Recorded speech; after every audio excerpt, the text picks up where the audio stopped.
Okay, so this was the thing that pushed me over the edge with really getting serious about going natural and jumping into Young Living, right? So when I started with essential oils, it was really about this emotional piece of dog training and trying to help with um, issues of separation, distress, dogs that were concerned about being left home alone, abandonment issues, traumatic issues, and things of that nature. And they clearly work for that, right? Um, but I never really started using them for myself. Didn't really think I had a lot of emotional issues, although I later figured out that I was holding on to some stuff that I did not realize I was holding on to. But as I started looking at family members, not that live with me, but friends and family members that are part of, our lives, and they were getting not only old, but really aging poorly and having all sorts of health issues, and also seeing our dogs die really young in general, right? We'll, in the nutrition discussion, we'll talk more about that. The fact that really our dogs are having a reduced lifespan versus turning that around and seeing their lifespan increase. And that has a whole lot to do with nutrition as well as this chemical toxic load, toxic burden kind of thing that is something we all really need to pay attention to. So as I started trying to step back and say, what can I do for my dogs and what can I do for myself that's going to help improve quality of life as we age, and ideally help reduce and lessen the risk of some serious issues coming about, even though I see them genetically in the family. What can I do? And one of the biggest answers that kept coming at me was reduce the harsh, toxic chemical load that we are all exposed to every single day. And for me, it became about really understanding that. And once I got it, I went into the kitchen and into the laundry, and every cleaning product in my house got tossed outside. It was eliminated in one fell swoop. Now, not everybody can do that, right? Not everybody can do that, but I think you can, and I think it's a far more affordable thing than you realize. But I purged every cleaning product that was there. And then as I ran out of shampoo and deodorant and toothpaste and whatever else I use in the bath and beauty products, it all got replaced with a Young Living product. So some of you might not realize that Young Living does have cleaning products for the kitchen, really for every room in your house, laundry soap, bath and beauty products, shampoo, toothpaste, and so on. I use Young Living's household cleaner in the kennel building, right? I use it to clean the kennels and the floors and the walls. The walls out there have a aluminum covering, and just keeps everything a lot cleaner and a lot less smelly than drywall, right? Should there have been an explosion. Anyway, you know what I'm talking about. So we clean all of that kind of stuff with the Thieves household cleaner, and it's very economical and very safe, very pet friendly to all of us. So what are the big aha moments that led to this? And this, this fact that we are all exposed to a lot of chemicals and problems all around us every single day. So some of you may have heard, but I'll share for those that are new to this, that you and I, as the average woman, we are exposed to a variety of harsh, toxic chemicals in our everyday life, right? There are over 84,000 industrial chemicals used in household products. 84,000, not in every single product. That's not what I'm trying to say, but look at the span of products that we have, and there are industrial level chemicals in there that we then bring into our home. There was a study done by an organization called NIOSH, and they tested 2,938 chemicals and found that of those, 884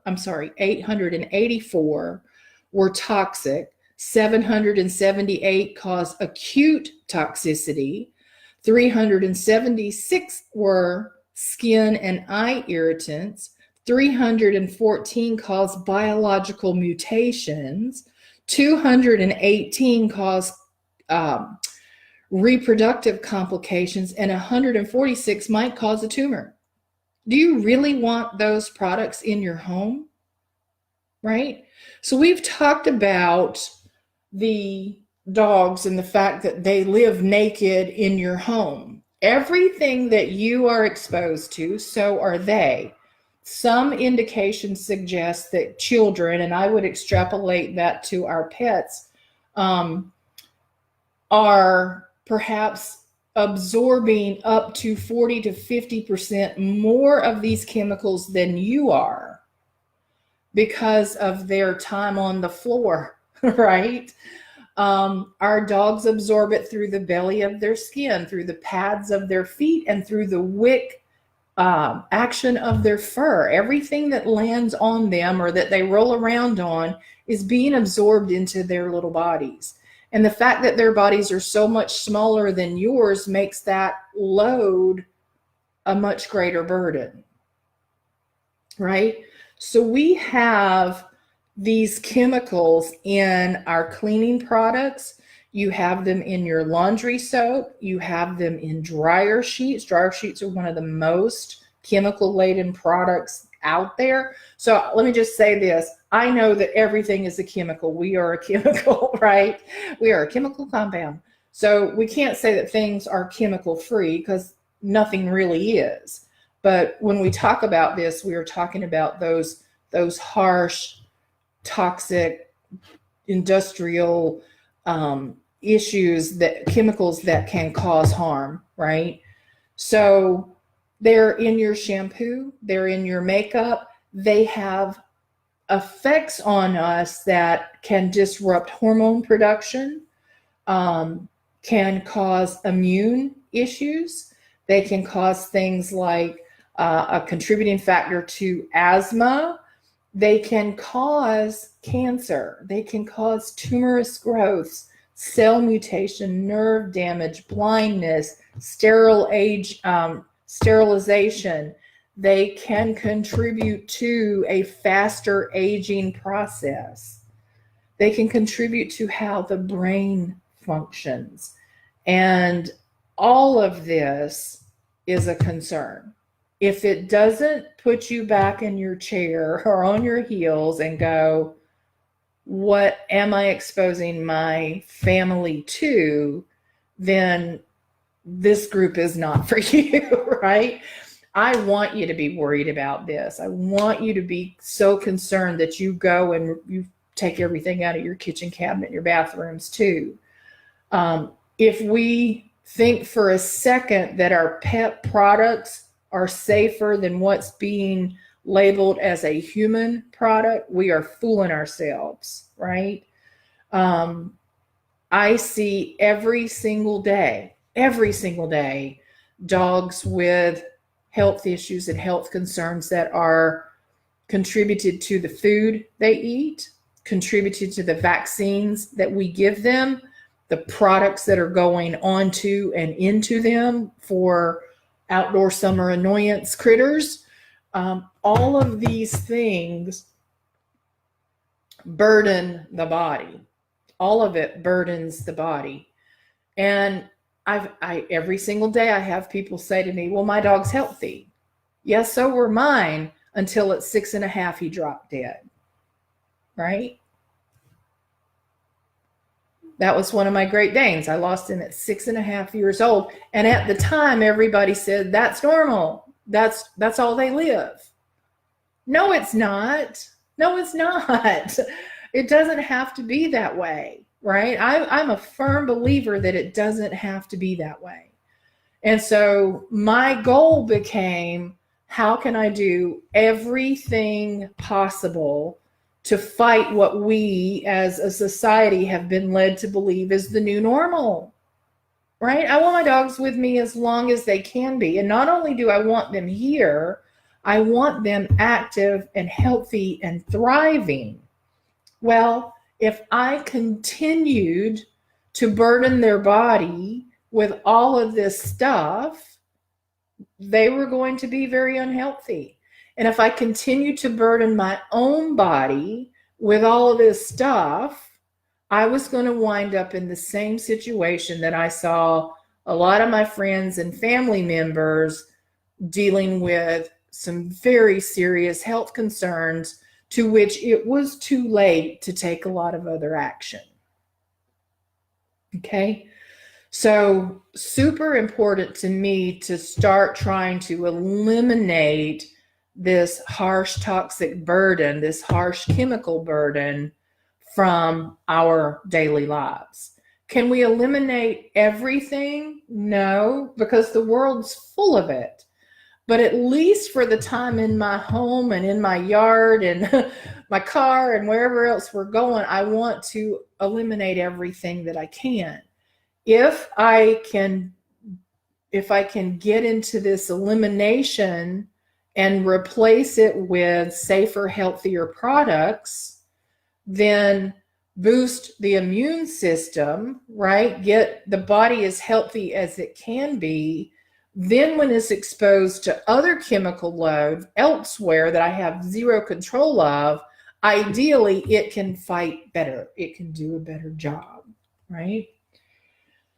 So super important for you to recognize that the products in your home might be contributing to your own aging and the health at which you age.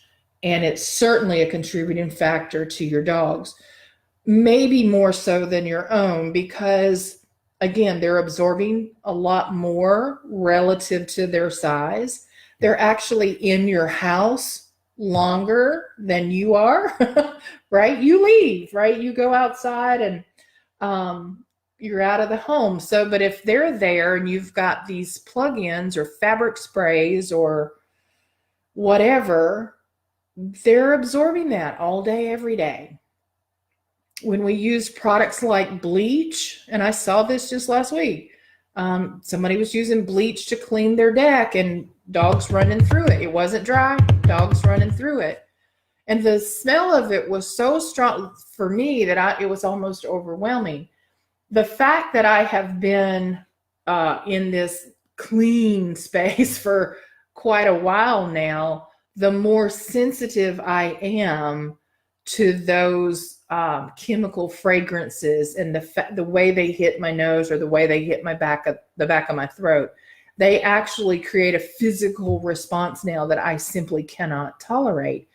And the fact that I know for years I did tolerate it meant that my body had just sort of gotten used to it. And now that all that's gone, my body says, oh no, we're not going back there. You cannot deal with that. I can actually now pick up on synthetic fragrances in essential oils or in perfumes or all sorts. I've always had a problem with perfumes, even when other people wore them, or I would want to wear something that smelled really good and it would give me the worst headache. Even if it was just riding in the elevator with somebody, it was always like that. Now it is so many other places that I pick up on those synthetics and those fragrances that I can't cope with them. So I share this so that I want you to recognize that you need to go look. You need to look for all these chemicals. And I'm going to post in our group a little PDF that's beneficial for you to take a look at some of these stats and some of the effects of what many of these chemicals do to our bodies. Okay.